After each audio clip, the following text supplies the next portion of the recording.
Hello students, let's see the question. So the question says nitrate of which of the following metal will not give up NO2 gas on heating. तो ये जो सवाल है बच्चों ये decomposition reaction से आए हैं. ओके तो डिकम्पोजिशन रिएक्शन जो है इसमें क्या होता है, एक सिंगल रिएक्टेंट हम लेते हैं जहां से हमें मोर देन वन प्रोडक्ट्स मिलते हैं. और ये डिकम्पोजिशन रिएक्शन अगर नाइट्रेट के लिए देखा जाए तो ये मेटल रिएक्टिविटी सीरीज के साथ जुड़े हुए हैं. तो यहाँ जो दिए गए मेटल्स है उसको मैं मेटल रिएक्टिविटी सीरीज के अनुसार लिख लेती हूँ. आपको पता है जो मेटल मोर रिएक्टिव है उसको ऊपर लिखा जाएगा और जो मेटल लेस रिएक्टिव है उसे नीचे लिखा जाएगा. तो कुछ इस तरीके का दिखेगा, सोडियम, एल्यूमिनियम, आयरन और सिल्वर. लिख भी देती हूँ कि रिएक्टिविटी डिक्रीजेस. सोडियम को हम समझ सकते हैं one of the top reactive metal के हिसाब से. तो ऐसे जो मेटल्स होते हैं जो कि टॉप रिएक्टिव मेटल्स होते हैं उनके नाइट्रेट्स कैसे डिकम्पोज होते हैं वो देख लेते हैं.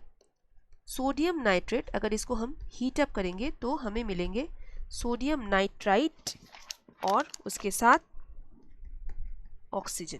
ऑलराइट, अब ये एल्यूमिनियम एंड आयरन है जिसको हम मिडिल रिएक्टिव मेटल अगर समझते हैं तो इनके कुछ अलग तरीके का डिकम्पोजिशन होता है. यहाँ से हमें मिलने वाले हैं एल्यूमिनियम ऑक्साइड यानी मेटल के ऑक्साइड हमें मिलेंगे, nitrogen dioxide and oxygen. Iron का भी कर लेते हैं. आयरन का कुछ इस तरीके का होगा.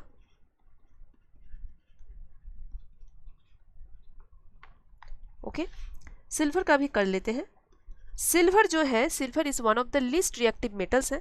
तो इनके जो नाइट्रेट है वो कैसे डिकम्पोज होंगे. अच्छा, सब में ही हमें हीट देना पड़ेगा. इसमें हमें मेटल मिलेगा,